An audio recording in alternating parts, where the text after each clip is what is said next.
আজি গৈছিলোঁ অলপ ঘৰৰ বস্তু বজাৰ কৰিবলৈ। ঘৰখনত আহি সোমালোঁ হয়, কিন্তু দৰকাৰী বস্তুবিলাক চব শেষ হৈ আছে, সেইখিনিকে কিনো বুলি গৈছোঁ।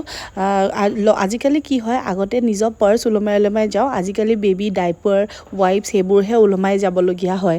মানে লাইফটো কেনেকৈ কি চেঞ্জ হৈ যায়। তাৰপাছত আমি আহি দুটাই ধমাধুম গাড়ীত বহিছোঁ, যিহেতু দেৰিও হৈ গৈছে। আৰু আমাৰ ইয়াত মানে দেৰিকৈ আন্ধাৰ হয় কাৰণে সময়টো ইমান পটককৈ ৰাতি হৈ যায়।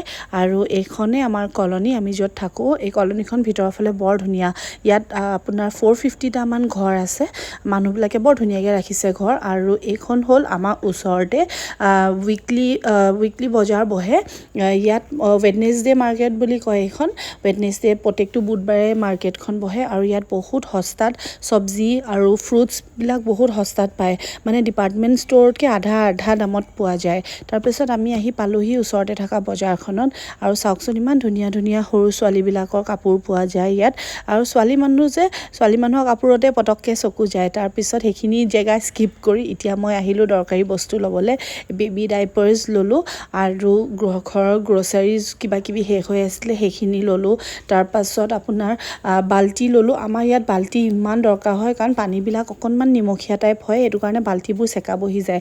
তাৰপিছত চালোহি এটা ভেকিউম ক্লিনাৰ। তাৰপাছত আৰু এটা চাব আহিছোঁ এয়াৰ ফ্ৰায়াৰ। মোৰ বহুত দিনৰ পৰা মন আছিলে এটা এয়াৰ ফ্ৰায়াৰ লোৱা। সেই এয়াৰ ফ্ৰায়াৰটো চালোহি, কিন্তু এইটো বৰ এটা মোৰ ভাল নালাগিলে, সেইটো কাৰণে চাই মেলি তাতে থলোঁ আৰু।